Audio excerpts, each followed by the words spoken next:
E aí, hoje eu queria falar um pouco sobre pensamentos e como, se a gente não tomar cuidado com eles acabam nos destruindo. A nossa idade média, assim, de 20 e tantos anos e a juventude que vive nesses tempos agora tem tido bastante problemas com pensar demais.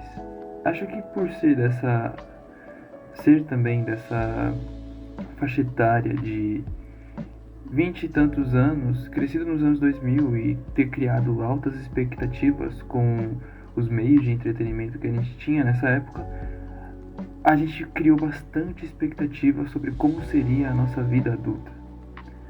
E ver que, na verdade, muitas das coisas não são tão reais quanto se mostra nos meios de comunicação da nossa época e agora também, é um tanto quanto frustrante.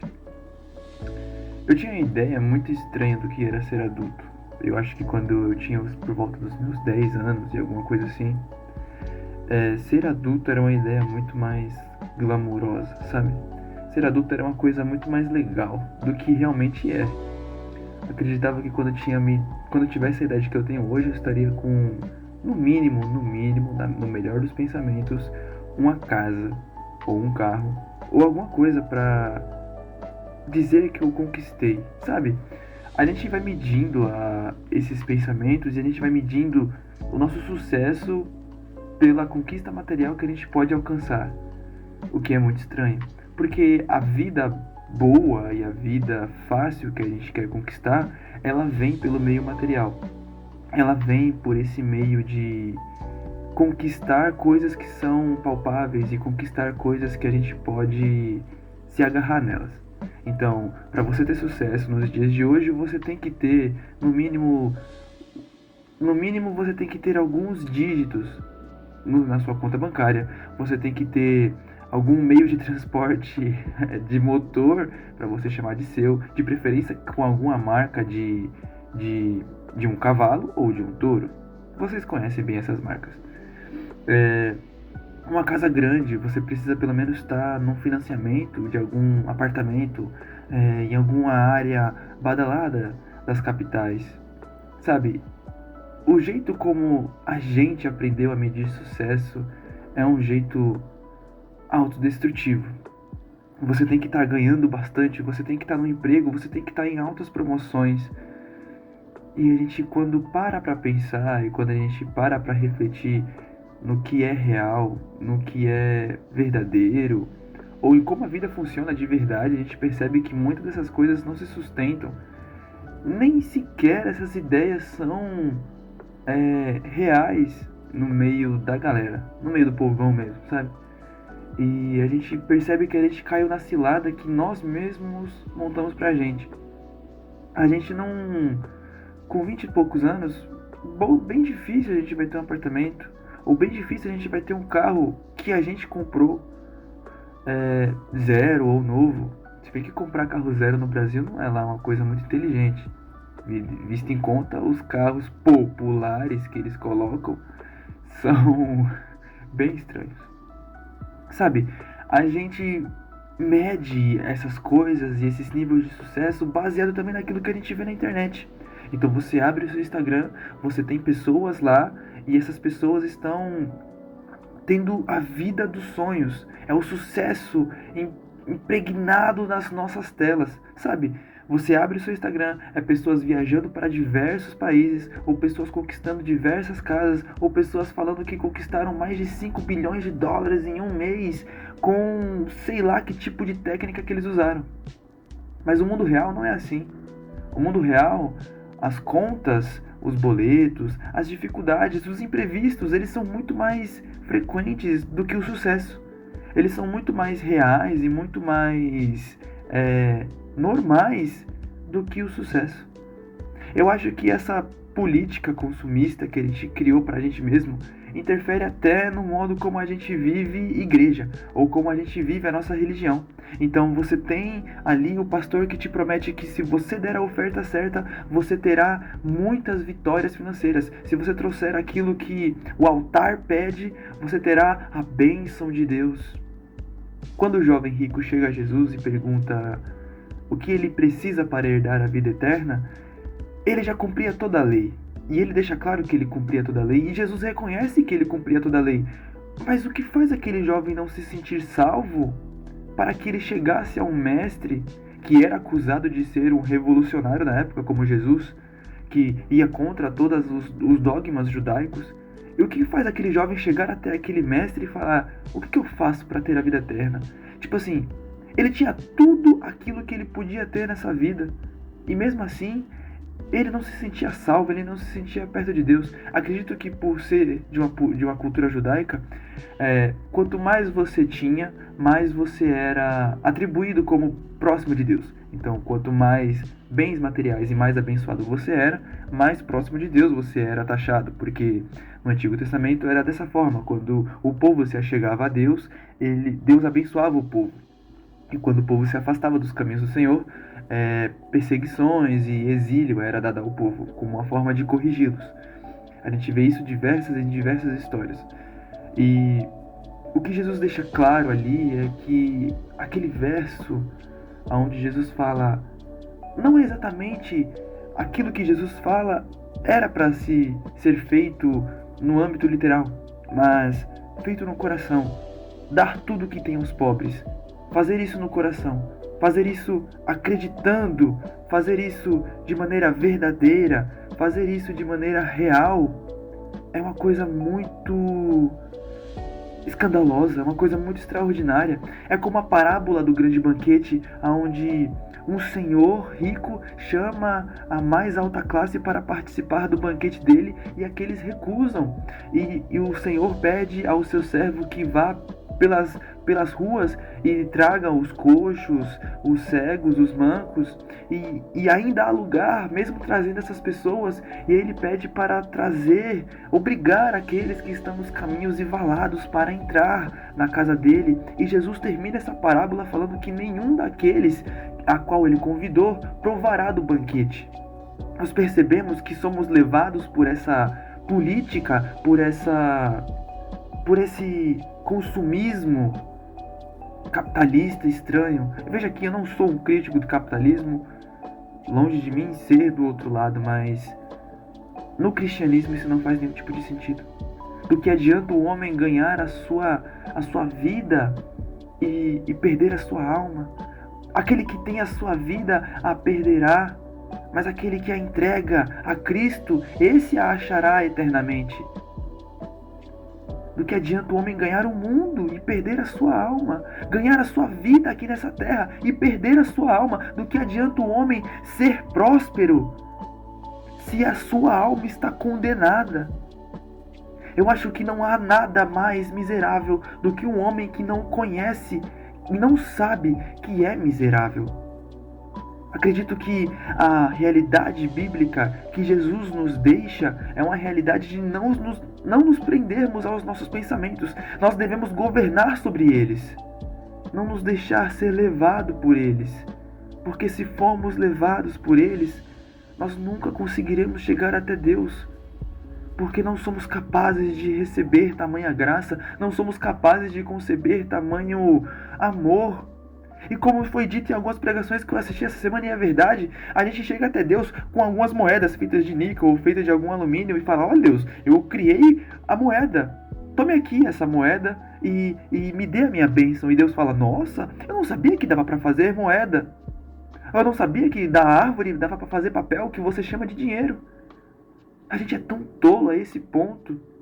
E os jovens da geração, ou pelo menos os jovens normais, que querem constituir uma família, que querem ter uma vida minimamente boa e tudo mais, se desesperam, porque percebem que nessa vida a luta é perdida. Nessa vida e pelas regras dessa vida, a luta é perdida. Com um caráter cristão, essa luta é perdida. Você não pode passar a perna em ninguém. Você não pode ter a avareza de colocar como dono do seu coração o dinheiro. Você não pode ser consumista a tal ponto de acreditar que tudo nessa vida é baseado no ganho financeiro. Em Filipenses, Paulo deixa claro que o sucesso de Cristo ele é medido pelo nível do seu esvaziamento, é o que ele deixa claro. somos vitoriosos e Cristo foi dado como vitorioso por Deus Pai, porque ele se esvaziou de toda a glória e se fez um servo obediente. É a mensagem mais escandalosa do cristianismo, do evangelho. Para sermos triunfantes, para sermos vencedor, somos feitos servos. Para um pastor ser considerado grande, um pastor ser considerado bom aos olhos de Cristo, ele é aquele que primeiro serve. Para um obreiro ser considerado de valor, ele primeiro serve. Eu não sei a que ponto chegaremos nessa religião cristã moderna, mas é muito assustador ver que não queremos mais servir, que queremos ter e possuir e angariar para nós, e torcemos a mensagem do Evangelho para ter, para possuir, para angariar mais. É o dinheiro, é a casa própria, é o carro, é qualquer outra coisa senão a salvação. Cristo nos promete coisas maravilhosas, mas Ele nos promete a presença dEle eternamente, na eternidade, por toda a eternidade. Essa vida pode ser sim miserável em alguns momentos, mas nós temos que ter fé. Eu preciso ter fé de que se eu levar a minha vida com as lentes desse mundo, eu vou ser um fracassado e a minha alma vai ser condenada ao inferno, porque eu medi o meu sucesso pelo que o mundo mede como sucesso, mas eu não medi o meu sucesso como Cristo mede o sucesso. É muito estranho você ver o relato paulino e você ver que Paulo, às vezes, ele é meio louco.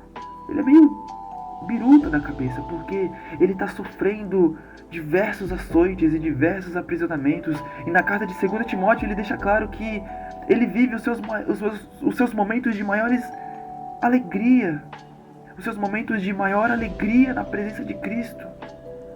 Ele desejou tanto ter no corpo dele as feridas e as marcas do Evangelho, e ele tem. E ele pode dizer que ele imitou a Cristo verdadeiramente.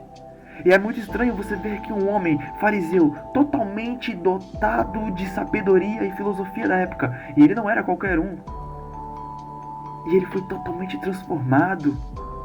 A gente está sendo transformado pelo modo de pensar desse mundo, pelo modo de vitória, né, entre aspas, desse mundo, e não pelo modo de vitória que Cristo nos deixa, não pelo modo de vitória que Cristo nos faz querer.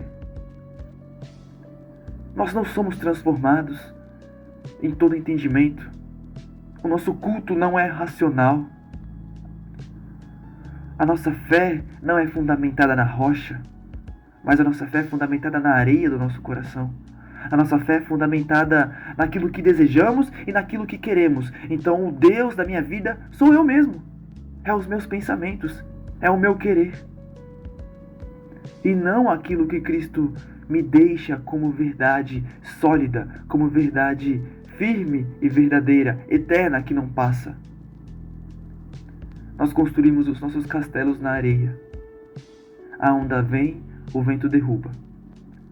Mas aquele que constrói o castelo dele na rocha inabalável que é Cristo, esse não sofre as adversidades dos ventos vindouros desse mundo. Eu não sei até que ponto a nossa fé será fortalecida para suportar as adversidades desse mundo. Mas antes da nossa fé ser fortalecida por Deus, precisamos criar as bases do nosso coração em Cristo. Precisamos criar as bases do nosso coração na palavra, naquilo que Cristo nos deixa como mandamento. Amar a Deus acima de todas as coisas e ao próximo como a nós mesmos. Servir verdadeiramente como um servo fiel e obediente.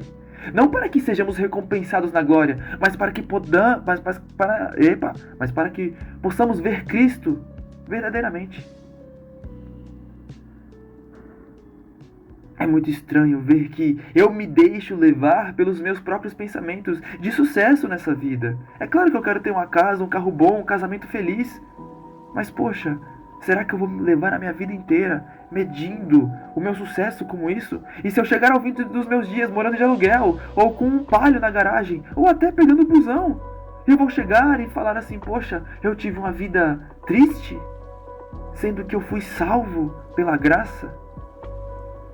Eu vou chegar ao fim dos meus dias dizendo que eu fui uma pessoa não abençoada por Deus, sendo que todos os dias eu recebo da sua misericórdia para viver mais um dia? que eu tenho a possibilidade de me debruçar na palavra e de orar a Deus e Ele me atender, Ele me ouvir, Ele se atentar ao meu clamor. Eu não sei até que ponto meu coração ele aguenta, mas eu peço a Deus que Ele encha o meu coração de graça para que eu possa suportar um pouco mais, só um pouco mais, só um pouco mais alguns anos, até que eu possa finalmente ver a face dele, verdadeiramente adorá-lo em espírito e em verdade, me debruçar aos pés dele e reconhecer que Ele é Senhor. Eu não sei até que ponto a nossa geração suportará a pressão de vencer na vida, mas eu espero que Cristo nos dê a misericórdia necessária e a graça em nosso coração para suportar os ventos desse mundo. Somos mais que vencedores em Cristo Jesus. Não nesse mundo, não nessa vida, não no quanto a nossa conta bancária ela é cheia. Que os nossos pensamentos venham ser governados pela verdade bíblica de que Cristo é Senhor, de que a nossa vida está entregue a Ele, então nós já a ganhamos. Perdemos ela nesse mundo para ganhar ela em Cristo. É essa a única verdade que deve palpitar em nosso coração. Essa é a única verdade que deve ressaltar em nosso coração. É muito estranho levar a vida baseada nos moldes desse mundo. É muito estranho levar a vida nas cores, nos caminhos, nas músicas desse mundo. Sendo que a música celestial é a mais bela para se ouvir. Sendo que as cores celestiais, elas clareiam o nosso coração e a nossa vida. Um homem que ele é salvo por Cristo, um homem que ele é transformado pela verdade do Evangelho, ele tem o maior tesouro que ele poderia achar, porque o coração dele está guardado em Cristo. Nós ajuntamos e ajuntaremos tesouros na glória, não aqui, onde a traça e o ladrão rouba e a ferrugem corrói. Que o Senhor tenha misericórdia do meu coração, que o Senhor tenha misericórdia do seu coração, para não sermos levados por vento de doutrinas, nesse neopentecostalismo estranho, aonde ter é vencer, aonde você terá o melhor ano da sua vida, aonde você terá as melhores bênçãos dessa vida. A vida dos apóstolos não foi uma bênção material. A vida dos apóstolos não foi uma bênção nessa terra, mas a vida dos apóstolos foi uma bênção perante o mundo espiritual.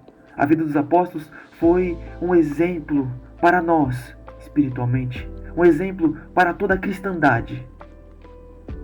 A tradição que eles nos deixam escrita nessa palavra, nessa Bíblia Sagrada, é o exemplo de fé máximo que precisamos, assim como a vida do nosso Senhor, do nosso Mestre, que abriu mão de toda a glória para ser peregrino nessas terras longínquas. Que nosso coração reconheça que esses pensamentos não vêm de Deus, que esses pensamentos não são saudáveis, que esses pensamentos atormentarão a nossa alma e que precisamos reconhecer quando nós somos atormentados sim por coisas psicológicas que precisam ser tratadas, mas quando somos atormentados pelo inimigo, por Satanás, nós não podemos deixar que ele plante em nossos corações e em nossa mente coisas que nos desviem do olhar a Cristo, do olhar para a verdade da salvação, da cruz. Eu oro pela minha vida, pela vida daquele que está ouvindo também. Que nosso coração possa estar guardado em Cristo, que nossos pensamentos possam ser unicamente de utilidade para Ele, naquilo que é justo, fiel, verdadeiro. Nisso pensai.